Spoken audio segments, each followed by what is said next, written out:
I imagine some of you have already seen the Polygon video that came out about getting into fighting games. It's a great video that gives good tips for mentally allowing yourself to get into the genre. So what's the purpose of this video? Well, I already had the idea of working on this after posting my last video, but I wanted to make a guide to help beginners with learning the more tactile aspects of learning fighting games. For credibility, I've been playing fighting games for a long time and I've gone through all of the stumbling blocks that plague new players. I also happen to be floor 7 trash in Strive, so hopefully my mediocrity can feel like an achievable goal for you guys. The point of this video is to just help with reaching the baseline competence to start having fun. Now, the common opinion is that fighting games are just hard and it's accepted without really thinking about it. And personally, I think this isn't true. What makes fighting games feel hard is that they require a different type of gaming literacy that doesn't really come from any other genre. Just the fact that jumping requires you to press up is going to feel alien for several people because I can't think of any 2D platformers that make you jump this way. And the process of learning that skill set is like learning another language, which makes them feel hard to play. The good news, however, is that I'm here to help you learn the basic alphabet for this gaming language. I do want to take a moment to address a common misconception before we get started though. Assuming you've looked at any footage from a fighting game recently, I'm sure you thought that these players needed incredible reflexes to play like that. Well, the truth is, those players are able to play so fast because they've spent so much time in these games that they don't have to think about the inputs. Even then, in high-level matches, there are definitely points where both players will take a moment to assess their situation. And if you're really doubting you have the hand-eye coordination and reactions to play fighting games, I'd like to introduce you to Broly Legs. Who is Broly Legs? Well, he's a high-level competitive Street Fighter player who mains Chun-Li, but what makes him so notable is that he plays with his face. And this isn't some sort of self-imposed challenge, it's the only way he can physically play due to a condition that I can't pronounce. What it does is heavily restrict the movement of limbs, and this causes the muscles not to grow properly. But even so, Broly Legs was driven to practice to the point that he's placed very well in Street Fighter majors with his Chun-Li. He also did a great lecture about breaking past your limitations that you should totally watch afterwards if you need some motivation. The purpose of this story is that you don't need incredible reflexes or even functioning hands to play fighting games. There are other misconceptions that I could discuss, but that would easily eclipse the point of this video. Okay, let's actually get started with learning the basics of fighting games. Now for this video, I'm going to be teaching with Guilty Gear Strive, but there's a lot of points in this video that are universal to all fighting games. In order to make this easier to absorb, I'm going to use chunking to explain individual aspects of gameplay so that you can easily layer them together. If you need to pause the video at points because you're following along, by all means, do it. Before getting into the lessons though, I'm betting some of you are staring at the character screen wondering just who the heck to pick. Well, the only correct answer is to play whoever appeals to you. If you like the character you're playing, it's going to be easier to learn because psychology and neuroscience have proven you learn better while having fun. Yes, there's tier lists and a metagame, but that is near useless information when starting out unless the game is hideously unbalanced. So play whoever looks cool or cute to you. It's a game, so the point is about having fun. Some characters are more difficult to pick up, but if you're having fun, you're also more inclined to learn what makes the character hard to play. Now, I'm sure many of you watching think that the most important thing to be successful at fighting games is to learn a bunch of crazy combos. In actuality, the most important thing to learn and understand first is movement. While less flashy, movement affects everything you do, and not practicing it will make it easier for the opponent to put you in bad situations and also leave you unable to create good situations. But before we jump into training mode, I want to go over input notation. The way this works is that, assuming your character is on the left side and looking to the right, the directions you can point the control stick in will be based on the 3x3 square you can find on any keyboard. For example, walking forward is always considered a 6 input even if I'm walking to the left, which means walking backwards is always a 4 input, while 2 causes you to crouch and 8 makes you jump. 5 in this case is whenever you're not moving the control stick in any direction.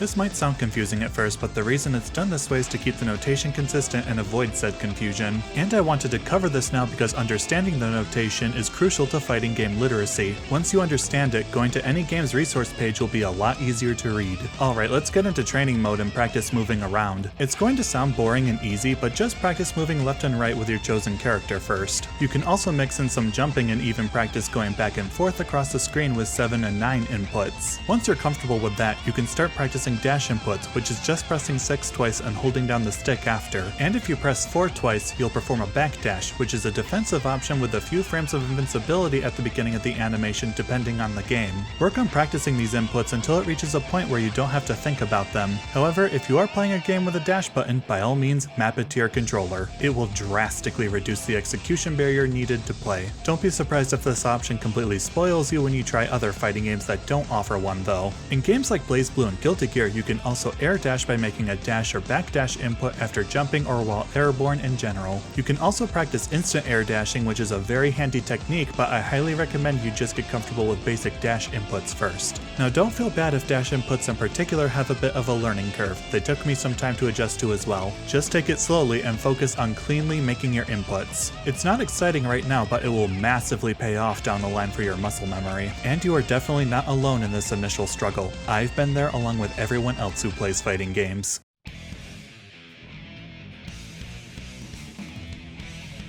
Alright, now we're going to discuss the face buttons, which I'm sure some of you are just dying to mash like a coked out chimpanzee, and I'm going to tell you right now to not do that. I would go in depth on why, but Core Gaming already has a video on the topic you should watch. Bottom line, stop hitting random buttons because it makes you more vulnerable than you realize. Instead, what you should be doing is getting familiar with what all of your buttons can do. In Strive, for example, there are 5 face buttons, and every character has neutral, forward, crouching, and jumping variations of those buttons. Punch is your fastest button with mostly defensive usage overall in Strive. One of its main uses is simply to get a hitbox on screen as fast as possible, especially when defending. You also have 6P, which is the universal anti-air option for the entire cast that also grants them upper body invincibility during the attack. Kick functions as the majority of the cast's go-to option in neutral, especially for poking. While a little slower than Punch, its range, damage, and combo options make it far more versatile. 2K also functions as a universal low attack for all characters, but I'll discuss attack properties later. Slash is unique because what functions as 5S has a close and far version based on your proximity to the opponent. It also functions as a moderately fast and mid-range button designed around enabling your offense, be it combos or pressure. Now 2S is split between the cast on either being another low attack or hitting mid, so you'll have to look it up for your character. Heavy Slash is one of your noticeably slower buttons that will frequently see use in following up any combos and even pressure that starts with a slash normal. This button also hits hard for many characters and enables damaging combos on a counter hit. Because of its slower startup speed, Heavy Slash is often better when used to predict your opponent's next action and punish it. Dust is your slowest button on average that enables very powerful follow-ups. Options like 2D, the other universal low attack, and 6D, which is your throw, give a hard knockdown and let you start strong setups. 5D is a situational option that hits high and can be charged to enable a special cinematic air combo. And JD tends to have a unique property for many characters that helps round out their game plan. Now Guilty Gear also has a Gatling system that gives every character a flowchart that enables them to cancel certain buttons into different ones. The general rule for Gatlings is as such. This will form the foundation of your offense for understanding how to pressure and later combo your opponents. Each character is also able to cancel their normals into either a dash, jump, or special move based on their own individual Gatling table. It's also tempting to try and learn combos now, but I'm going to suggest holding off on that until later. Gotta learn to walk before you can run. Okay, now it's time to learn how to properly defend yourself. Some of you are probably in the mindset of, I didn't pay $60 to block, and that will cause you to lose more matches than you'd like to know. I'm betting some of you have probably heard that fighting games are like chess, right? Well, first off, that's a bad analogy, and second, it's more accurate to say fighting games are like rock, paper, scissors. Why am I mentioning this? Because playing without blocking is like forsaking rock even though your opponent keeps picking scissors. But how do you block? It's actually really easy. Just hold the opposite direction your character is facing, and if you're struck by an attack, you will go into a block animation. You can also block while crouching or airborne too. This brings me to my next point, which is that attacks have different properties and your standing and crouching block each handle different attacks. One of the 3 core properties an attack can have is that they'll either hit middle, high, or low. Why is this important though? Well, your standing block can only defend against high and mid attacks, while your crouching block will only stop mid and low attacks. Now the great news as the defender is that it's super easy to do what's called block switching, which is to swap between standing and crouching block. Just simply switch the stick from the 4 to the 1 position like so, and vice versa. Do keep in mind that while blocking beats attacks in this rock, paper, scissors, or RPS situation, it will always lose to throws. However, if you also make a throw input at the same time your opponent does, it will cause a clash that pushes you away from each other. Now the final piece of basic defense you'll need to know in Guilty Gear at least is about burst. By pressing dust plus another attack button, your character will strike a pose and release a harmless shockwave that shoves your opponent across the screen. We're just gonna focus on the defensive blue blue burst for now while you're still learning the basics. So blue burst can be used while blocking or getting hit to break combos or get out of pressure and reset the situation. You are also invincible during the shockwave, which makes it a strong defensive tool, however you are completely vulnerable afterwards if you miss. You also won't be able to use burst again until you get punched in the face enough times to build the burst gauge back up to max. With that covered, we can move on to some flashiness and learn about special moves that I'm sure you noticed in the command menu. And if you're anything like me, this may be a bit of a stumbling block since most games don't make you do motion inputs. Just like with movement and everything else though, just focus on doing slow, clean motions rather than fast and sloppy ones. Thankfully, most modern fighting games have made an effort to cut out the really stupid inputs. So we're just going to focus on the most common ones you'll always see in fighting games. The fireball motion is the most common and enduring input that is impossible to avoid. Thankfully, it's a pretty simple quarter circle motion that isn't too hard to learn. Even if you can't perform the special yet, simply take the time to slowly practice the motion until it feels comfortable enough to do with some speed. It's better to develop the habit of clean inputs first than work on speed later, that way you don't have to worry about execution errors. Also know that a common super input requires you to do 2 quarter circles before pressing a face button, so definitely practice that after mastering the basic fireball motion. The infamous Z motion input, or at least infamous to me. Not every character has a DP input, and thankfully it's mostly restricted to strong defensive tools, so don't expect to have to do this for spammable abilities. Just like the fireball input, focus on slowly getting comfortable with the Z motion and gradually getting faster after it becomes more natural.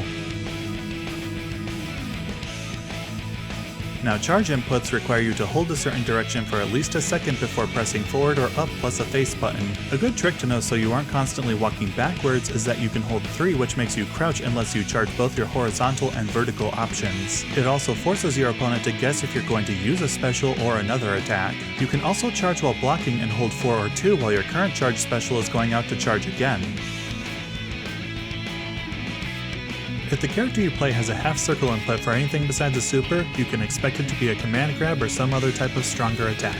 Because it's such a large input, it's understandable to have some trouble performing the motion at first. And unless you play a character like Potemkin or Gold Lewis, you won't be doing this type of input frequently, but definitely still practice it. Since you can now do something flashy, we can finally talk about the bar at the bottom of the screen. I'm just going to talk about Strive's meter mechanics here, and you will gain meter by doing any of the following, which means we get to discuss the part most people wouldn't think is a major factor in fighting games: resource management. As a general rule of thumb, if your fighting game has a meter system, there will always be a few ways that you can spend it. The most common usage is supers, which are the big flashy attacks that I can guarantee all of you will whiff as you're learning. Like with learning special moves, focus on slowly getting comfortable with the motion before trying to execute it quickly. Another option unique to Strive and other Arc Sys games is the Roman cancel mechanic, which lets you burn 50 meter to cancel the end of any action. We're not going to discuss it too much since it's a mechanic designed to enable more advanced gameplay, but I wanted to mention its existence. From this point on, I'll be discussing Guilty Gear specific mechanics. Now, a simpler and more important use of your meter to first learn in Strive is for faultless defense. If you hold any 2 buttons other than dust while blocking, you'll create this barrier that slowly drains meter in order to prevent your wrist gauge from building and avoid chip damage that comes from blocking special moves and supers. It also has the added benefit of pushing your opponent further away every time they attack while you're blocking with faultless defense. You can also use it to halt your momentum immediately so you can block while approaching. Overall, it's an excellent defensive option that will definitely save your ass in several situations. But what's the wrist gauge though? So the wrist gauge is found right under your burst gauge and it fills every time you block an attack. So long as the bar has any of the purpley pink color in it, damage scaling from combos won't take effect. Which means if you eat a combo during this time, you're going to take the full damage instead of having it get lower with each hit like it normally would. Speaking of which, I should also mention positive bonus and negative penalty. Now positive bonus will most commonly be earned by smashing your opponent through the wall that was the corner. Being in this state causes you to automatically gain meter for 10 seconds while also gaining the following effects. Needless to say, it's super powerful and a great thing to have, especially if you become a meter hungry player later on. Now negative penalty on the other hand is a system mechanic that punishes you for playing like a shameless coward. If you do get this penalty, you will lose all your meter and have reduced meter gain for the next 10 seconds. This doesn't mean that runaway and keep away tactics don't work in this game. You just have to be using attacks, even if only for the sake of controlling space, to not get penalized. Hopefully all of that information wasn't too overwhelming to process. I tried my best to stick to extremely fundamental actions and system mechanics, but it's hard not to avoid some amount of info dumping. But assuming your brain hasn't liquefied from all these explanations, we can finally talk about putting this all together. Assuming you're playing Strive, this is the part where you're going to go to Dustloop, click on your character, then click on the strategy button. You'll see some text about your character's core mechanic or aspects of their general strategy at the beginning, and that is very important to read, but we're going to scroll down to something more immediately relevant to this video, and that's the neutral section. The reason for this is because knowledge is your strongest asset in a fighting game, and you need to understand how your options work. So yes, I am very much assigning you some homework. All you have to do is look at what moves are listed, read about how they're used, and maybe take note of the hitboxes. This will help form your basic game plan and understand which options are most effective instead of just blindly hitting buttons. Also, don't be afraid to take your own little notes if it helps your brain chunk down the usage of your kit. However, if you've gotten past this point, we can finally talk about combos.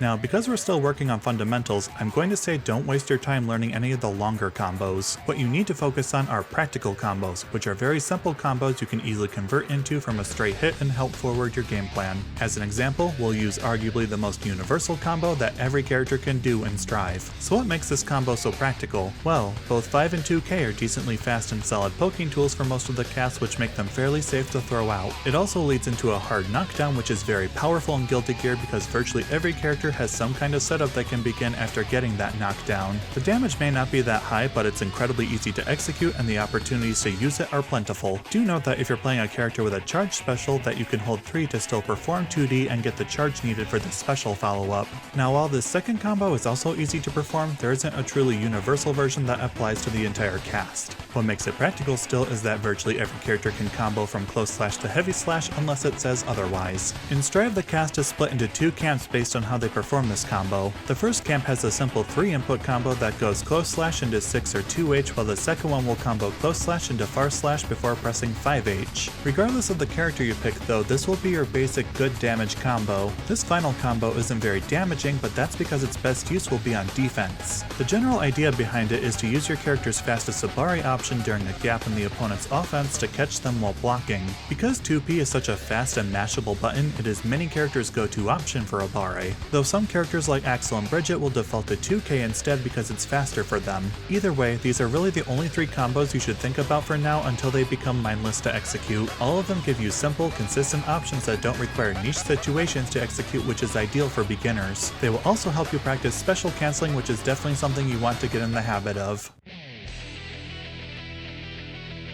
I know this is a lot of information to process, but don't feel like you have to practice this all at once. Just take it bit by bit and move on when you feel comfortable with what you're currently working on. And don't be discouraged if you hit a wall where you can't pull off something immediately. Picking up a fighting game is like learning how to draw or play a musical instrument, which means dealing with neuroplasticity. It will feel awful during the slumps, but also great when you finally reach the top of that specific mountain. You'll know it hit you when you feel like no matter what, you're not improving or actively getting worse at the game. When this happens, it's the perfect time to take a break from the game because your brain is rerouting neurons to create new pathways. It might take a day or even a week, but after some healthy time away from the game, you'll be able to come back to it and things will make more sense. Maybe it's movement or emotion input, but the next time you approach it with an open mind, I bet it will feel much better to perform. And this is something even top-level players still experience along with masters of other crafts like drawing and music. It's a fundamental human experience when learning a skill, and it's why we're able to adapt so well. So learn to embrace it, along with failure in general, as a door opening instead of closing. It also helps that the vast majority of the fighting game community has gone through similar struggles and are interested in seeing you grow.